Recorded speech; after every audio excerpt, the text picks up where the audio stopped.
અત્યારે મારા જોડે ઘણા બધા ક્રેડિટ કાર્ડ છે. HDFCનું છે, SBIનું છે, એક્સિસ બેંકનું છે, BOBનું છે.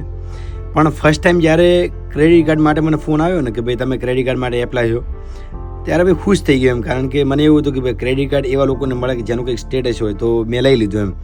અને કીધું કે ભાઈ વાર્ષિક આટલો ચાર્જ છે ને તમે યુઝ કરશો તો એ તમને રિટર્ન મળશે, કેશબેક ને વગેરે વગેરે. તો ફર્સ્ટ ટાઈમ મેં યુઝ કર્યું ટ્રાય કરવા માટે કે ખરેખર એવી પૈસાની કોઈ જરૂર નથી, પણ ટ્રાય કર્યો એમ.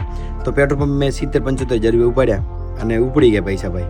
તો મેં વાપરી નાખ્યા અને ભરી નાખ્યા. ફરી મેં પૈસા ઉપાડ્યા ભાઈ, ને આવું કન્ટિન્યુ કરવા મળ્યું કે ભાઈ ક્રેડિટ કાર્ડના પૈસા ઉપાડીને ભરવું. પણ ઘણી વાર કેવું થતું કે એ પૈસા હું વાપરી નાખતો ભાઈ, બીજા નાના મોટા ખર્ચા વાપરી નાખતો, જરૂર ના હોય ત્યાં વાપરી નાખતો ભાઈ. ભરવાનું થાય એટલે બહુ કાઢવું પડતું એમ.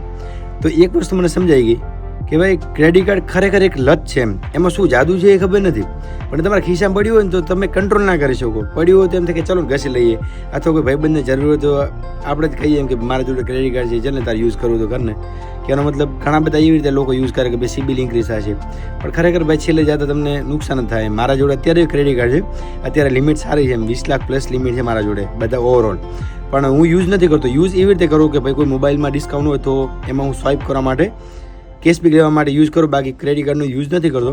પણ ભાઈ દેખો, અત્યારે તમે વિચારતા હો કે હું ક્રેડિટ કાર્ડ લઈ લઉં, ખરા સમય મને કામ આવશે ને, તો ખરા સમય તો તમને એકવાર જ કામ આવશે. હું તમને લખીને આપું સાહેબ, ક્રેડિટ કાર્ડ જેના જોડે છે કે નહીં એ છેલ્લે જતાં નુકસાનમાં જ હોય છે વ્યક્તિ.